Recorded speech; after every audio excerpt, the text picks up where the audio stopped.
Hi, this is Stamping with Gail, and in this video I want to show you how to make a cute rosette or medallion or lolly or whatever you want to call it. There's a lot of names for it, using our rosette die. So first I want to show you the die.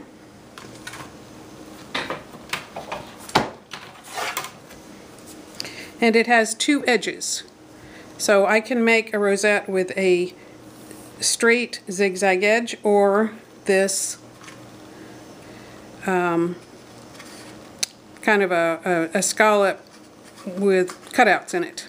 Either one. Or I could just have no edge at all. And I can make it any size between, I would say, maybe 2 inches in diameter, or I could do 6 inches in diameter, all the way up to 10 inches in diameter, just by how much of the paper I use in the die. So for this one, I want to make my rosettes about 5 or 6 inches. And so I've cut my paper 3 inches wide, and I know from making these a couple of times I'm going to need 2 strips that are 12 inches long. So this is the paper, and you can actually do 2 of these at one time. And for this one, I think I will use just the straight zigzag, because I always use the other one, and I want to use this one this time. And on my die, I've put some vinyl, and this is just the vinyl that we sell that you can use with a Big Shot. You can make things to cut out and stick on windows or walls or wherever you want to. I actually put it right on the die so that I can make marks and so that you can see it better. So I'm just laying that out, kind of using these guidelines to make it fairly straight. If it's not super straight, that's okay. And I'm going to put the extra long cutting plate on the top and run it through the Big Shot.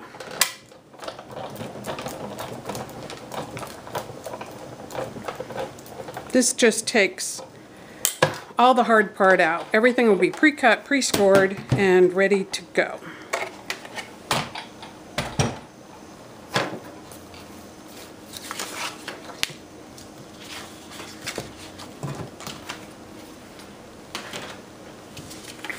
So these are the 2 pieces that I cut, and you'll see that, well, you probably won't see, but I'll show you that they're pre-scored. And what I want to do first is make one long strip.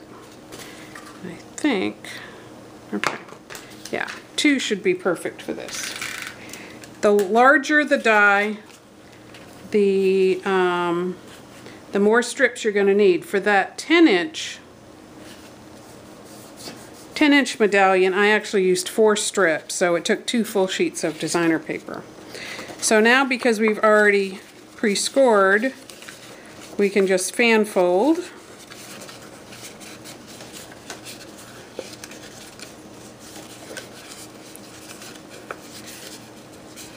Very easily.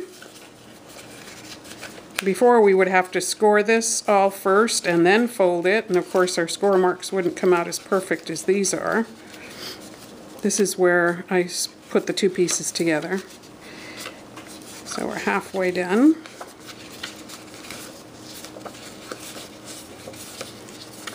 And you can just see how easy this goes, how quickly.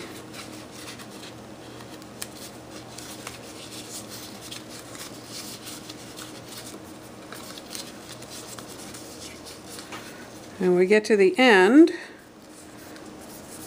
we will need to glue these together, and the easiest way is to just like that.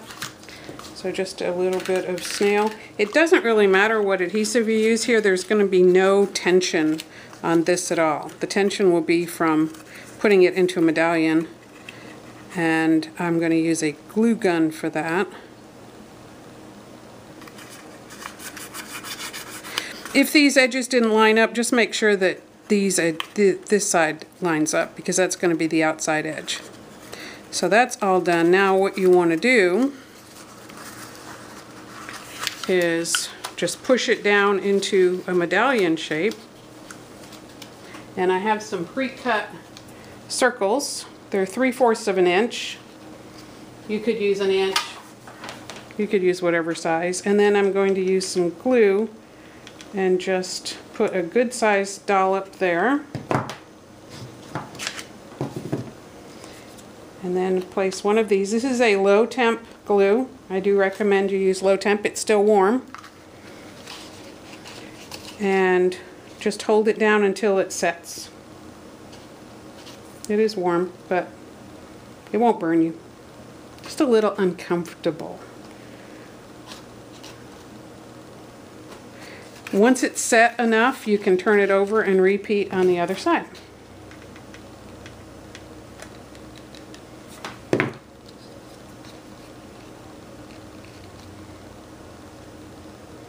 Again, just hold it down